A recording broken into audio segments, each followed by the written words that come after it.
she lived alone for 9 years, until a cowboy said he was sent by her late husband. Before we ride into this story, take a moment to drop a comment below. Let us know where you're watching from, what town or city you're calling home tonight. And when you reach the end of this story, don't forget to rate it from 0 to 10. Now lean back, get comfortable, and enjoy the story. She had chopped wood alone for 9 winters, 9 springs of planting, 9 autumns of storing away what the land would give.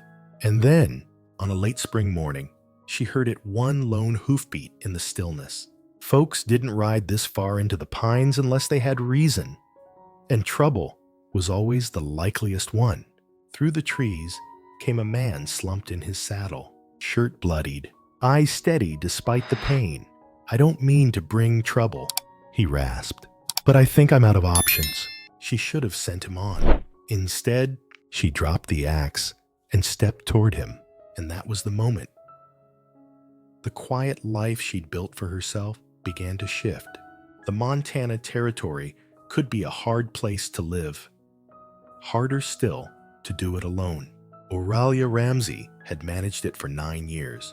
Her cabin sat a day's ride from the nearest post road, tucked between a stand of tall pines and a creek that sang only for her. In that time, she had learned the rhythm of the seasons, how to plant, just enough to carry her through, how to stack her wood high before the snows came early, how to patch the roof in spring before the rains could find a way in. At 31, she'd weathered enough storms, the kind that came from the sky, and the kind that came from people, to know she preferred the sky. She'd been raised in Kentucky, the youngest daughter of a farmer who died too soon. She'd been engaged once, but the man went west and never came back.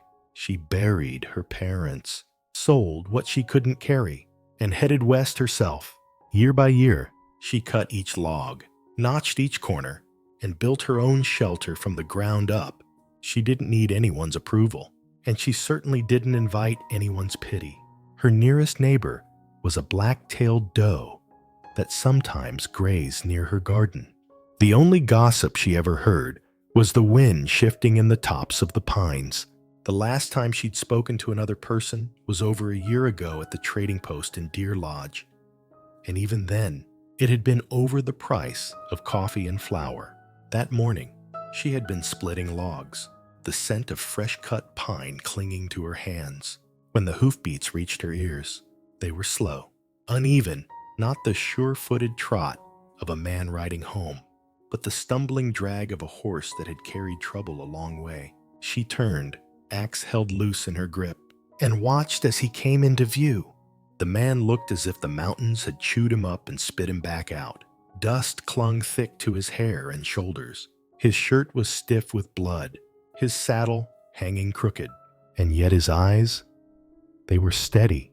"I don't mean to bring any trouble," he said, his voice low and hoarse, "but I think I'm out of options." Something in her lungs shifted, as if they remembered how to take a deeper breath. She should have sent him on, but instead, she set the axe aside and stepped toward him, boots crunching over pine needles. "Tie your horse there," she said. "Come inside before you fall off." Inside the cabin, she eased him onto the narrow cot by the hearth. It was a small space, one room, shelves, lined with jars she'd filled herself, tools she'd worn smooth in her own hands. The air smelled of smoke, earth, and pine sap. She cleaned the wound along his side without comment. He hissed once, but held still. "Ambush," he told her, "south of Helena. Someone wanted my horse more than I did. I didn't give it up." "Looks like you won," she said, tying off the bandage. She brought him water and a strip of smoked venison. He drank like a man who hadn't tasted clean water in days. "What's your name?" she asked. "Farland Vaughn," he replied. "And you?" "Oralia Ramsay." He looked around the room, small, worn, and entirely hers. "You live out here alone." "For 9 years," she answered. His eyes met hers, something thoughtful in them. That's a long time. She didn't reply, just handed him another piece of meat. That night, she let him take the cot. She rolled herself in her old quilt on the floor near the fire. She lay awake a long while, listening to the slow, even sound of his breathing. It had been a long time since someone else had breathed under her roof. By morning, his horse was still tied outside, and the man, Farland, was still there. She boiled oats and poured coffee. He ate with quiet purpose, like a man earning his keep. "You can stay until you're strong enough to ride," she told him. His eyebrows lifted just a fraction, surprise flickering there before something softer took its place. "I don't want to take advantage." "You're not." She wasn't sure why she said it.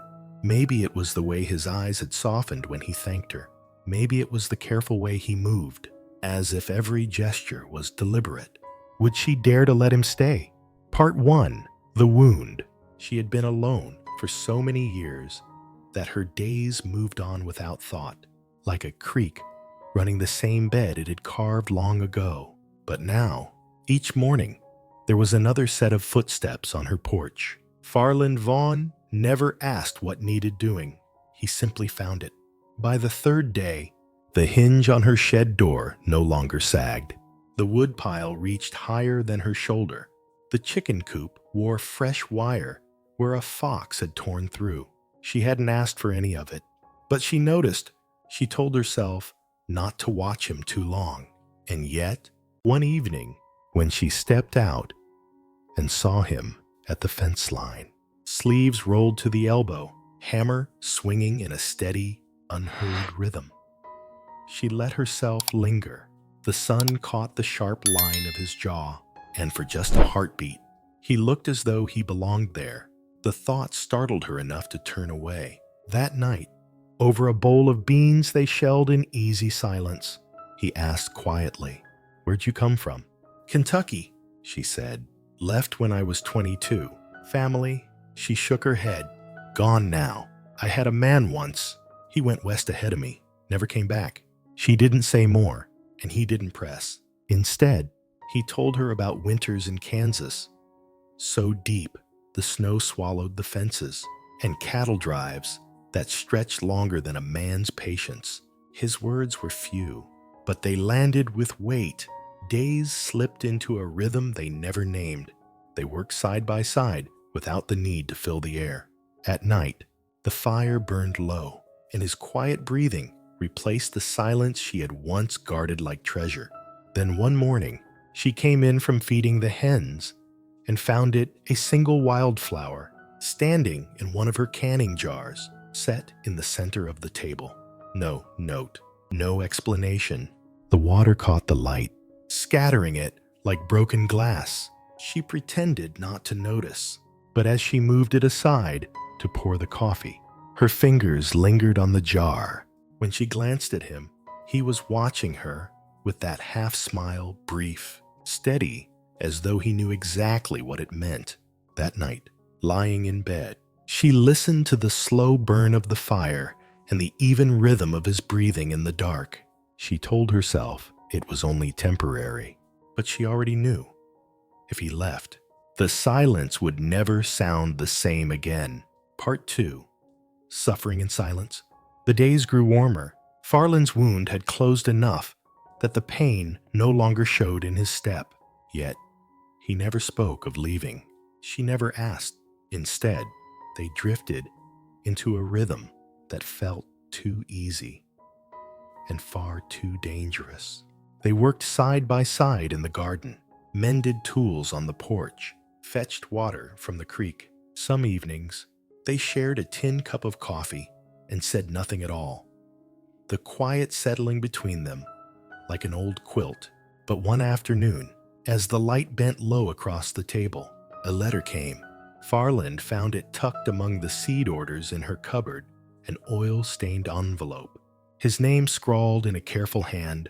He opened it slowly, his eyes scanning the page, then lifting to hers. "Ruth Larkin," he said at last.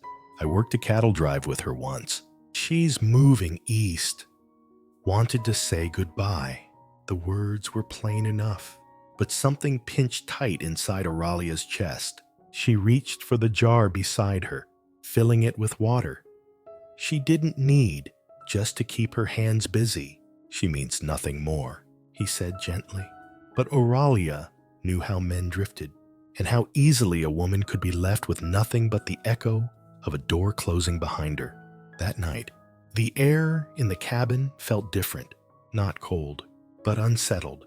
She lay awake, listening for his breathing, and wondered how long before the sound might be gone. In the days that followed, she tried to remind herself this was only temporary, the same thing she told herself the day she let him through her door. Yet every time she saw him repairing the roof, hauling water, or mending the fence, she found herself watching longer than she should. She began to memorize the curve of his shoulders, the sure way his hands folded rope. And that frightened her more than the letter ever had.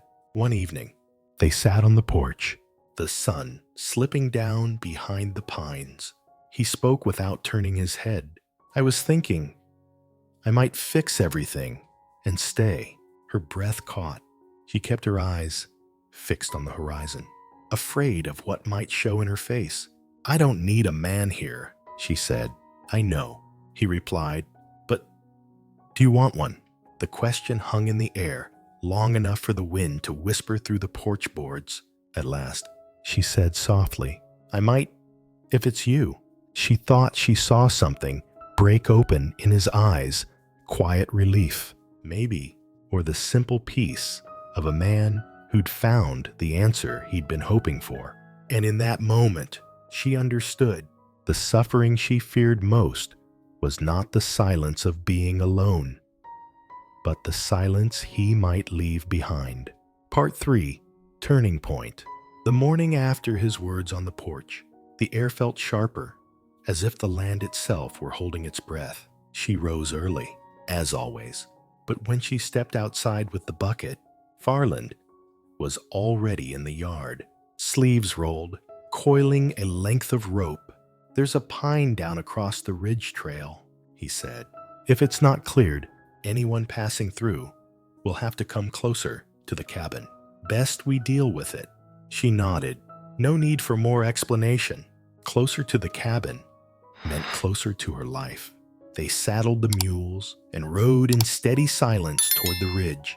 The tree was a heavy-bellied giant, wedged between two boulders as though dropped there by some careless hand. Farland studied it a moment, then tied the rope low around its base. Once it shifts, it won't stop, he said. She braced herself against the pull as the mules leaned into their harness. The log groaned, cracked free, and slid down the slope in a rush of dust.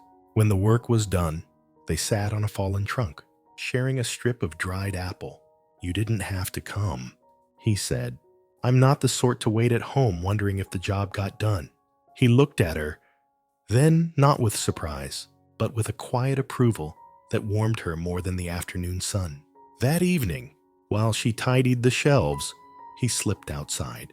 She found him at the gate, working by lantern light, his hands busy with a warped hinge. You planning to fix everything before you leave? She asked. I was thinking. He paused, driving the hinge pin home.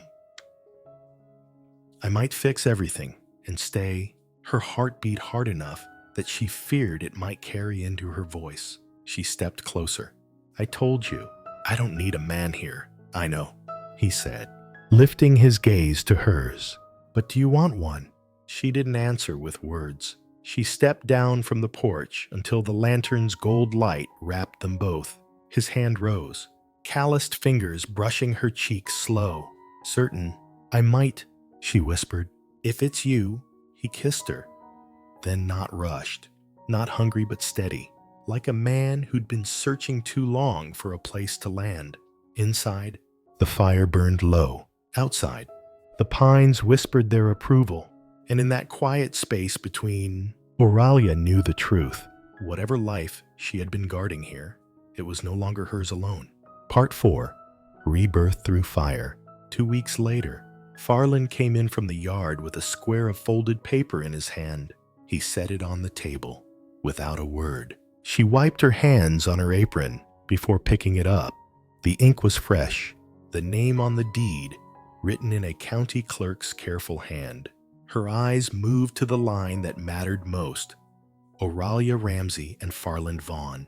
You filed land in my name, she asked. In our name, he said. 70 acres, cabin, timber lot, creek. It felt right to make it official. Her fingers smoothed the paper as though the words might rub away. That's a long walk for a piece of paper, he shrugged. I've walked farther for less. The next morning, they married under the cottonwoods by the creek. No preacher, no vows, no audience, but the water and the wind. She wore a dress she'd sewn the winter before, plain but clean. He wore his best shirt, the one with the wooden buttons she had carved herself. They stood close, hands joined, letting the silence speak for them. When it was done, they walked back to the cabin without once looking over their shoulders. That summer, they built a second room off the north wall. She worked the saw while he drove the nails, wood chips clinging in their hair. By first frost, it held a bed and a small table, a quiet retreat. When the wind howled too hard through the trees, one evening, she laid a piece of faded linen on the table, the last remnant of her mother's old apron. I never thought I'd sew again, she said, threading the needle. What are you making? He asked. Curtains. For the second window. He watched her work, the lamplight pooling in his eyes. Means you're planning for light. I'm planning for both of us. It was not all easy. A letter came from her cousin, a widow with 3 children, asking if she could come live with them. Oralia read it twice before folding it away. I said no, she told Farland later, her voice steady. She's not built for this life anymore. And it's not just mine now, it's ours. He studied her for a long moment, then nodded. We've got our own peace to tend, and that's enough. That night, she stood in the doorway of their new room, the half-finished curtains in her hands, and felt something she had never dared to believe. This was no longer the place she had come to prove she could survive. It was the place they had built to live. Part 5. The roots they planted. The winter after their wedding came early, heavy with wet snow that bent the pines and muffled the creek. The cabin stayed warm, the fire always crackling, the smell of wood smoke drifting through every beam. Inside, life moved at the slow pace of deep cold. They stored elk meat over oak smoke. Onions hung in braids from the rafters, their papery skins rattling when a draft found them. She wove by the fire, blankets growing in her lap, the shuttle tapping in a rhythm older than her memories. Farland sharpened tools, repaired the handle of her scythe, shaped wood into spoons and ladles. They moved around each other in the small space without fuss, without asking two halves of the same quiet current. By late February, when the light began to lean a little longer each afternoon, Oralia found herself thinking less about the life she'd left behind and more about the one they were making without realizing it. She saw it in the way his boots always ended up beside hers by the door, in the way she no longer poured 2 mugs of coffee out of politeness, but because it was habit, in the way the air inside the cabin felt full, even when neither of them said a word. When the thaw came, the creek behind the cabin swelled and sang. The hens began laying regular again, and shoots of green pushed through the garden soil. One morning, she set a roll of her woven cloth on the table and said, I think I might have enough for trade. Farland's eyes met hers over his cup of coffee. Then we'll take the wagon into town, come spring. It had been nearly a year since she'd set foot in Deer Lodge. She didn't miss the noise or the eyes that followed her, but she found she didn't dread it anymore. The day they went, she wore her best dress and the shawl she'd woven that winter. Farland never left her side. They sold every blanket and bolt of cloth by noon. The storekeeper asked if she'd bring more in the fall. On the ride home, she leaned against him, the wagon creaking beneath them. "You ever think we'd be here?" she asked. "No," he said. "Me neither." Summer came rich and green. They added a room for her loom and the cloth that now piled faster than she could sell it. Farland built shelves along the walls, a workbench under the window. The window faced the ridge, so she could watch the line of pines while her hands worked. Sometimes she caught him leaning in the doorway, watching her weave without saying a word. 2 dogs arrived that spring, both strays, both with the look of animals that had been left behind too many times. Farland brought them home without asking. She didn't need to be asked. They slept by the hearth and followed her into the garden. Life didn't turn into some grand, unbroken happiness. They had hard days. Fences broke in storms. One of the dogs took a porcupine quill to the muzzle. A late frost bit deep into the early beans. But the hard days felt different now. They weren't hers alone to carry.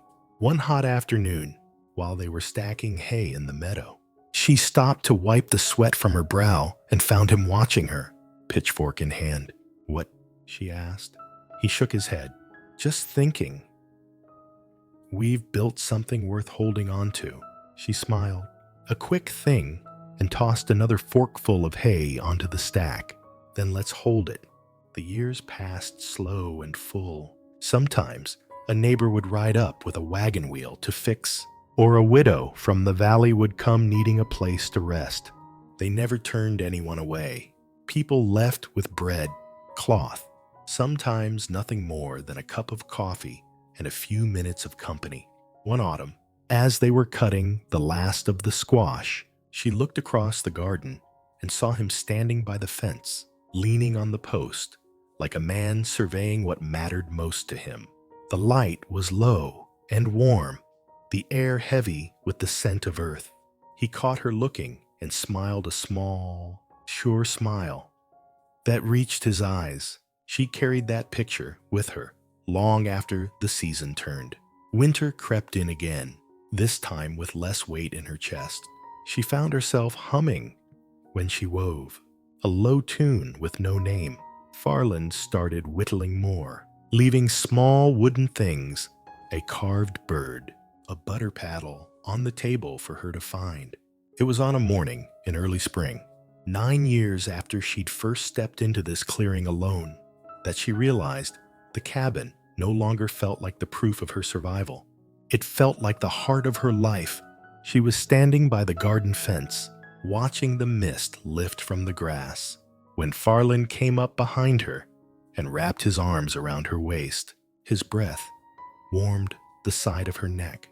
"We've got old," he murmured. "You first," she teased. He chuckled low.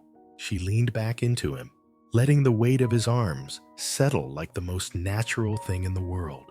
The smell of pine and damp earth rose around them with the sun, and in that moment, she knew the roots they had planted here went deeper than either of them could have planned.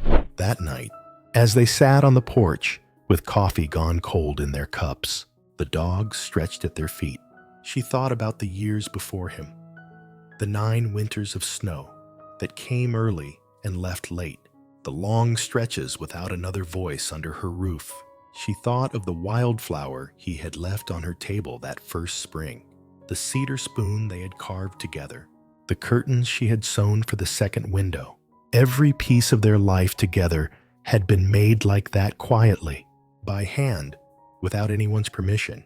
The pines whispered in the wind. The creek kept its low, steady song, and the silence between them, once a wall she hid behind, now felt like the richest part of her life. In the years to come, people might ride past their land and see only a modest cabin by a stretch of meadow. But the ones who stopped long enough to take in the details, the fence mended tight, the hay stacked neat, the smoke curling steady from the chimney, they might guess there was more here than just shelter. They might feel it in the way the place seemed to breathe with its own quiet strength. Farland and Oralia never talked much about love in the way other folks did, but every board they nailed, every seed they planted, every quiet meal they shared was its own vow. And in the soft hours of the evening, when the sun brushed the ridge and the shadows reached long across the grass, they knew without saying it that what they had built here would hold. Morning mist lifting off the meadow, Oralia and Farland at the garden fence, his arms around her waist, her head resting against his chest. The cabin behind them, the dogs watching from the porch, the land holding them as much as they held it. Some stories end with the crack of gunfire or the glint of gold buried deep in a saddlebag. This one ends with something rarer. Two people choosing to stay when they could have walked away.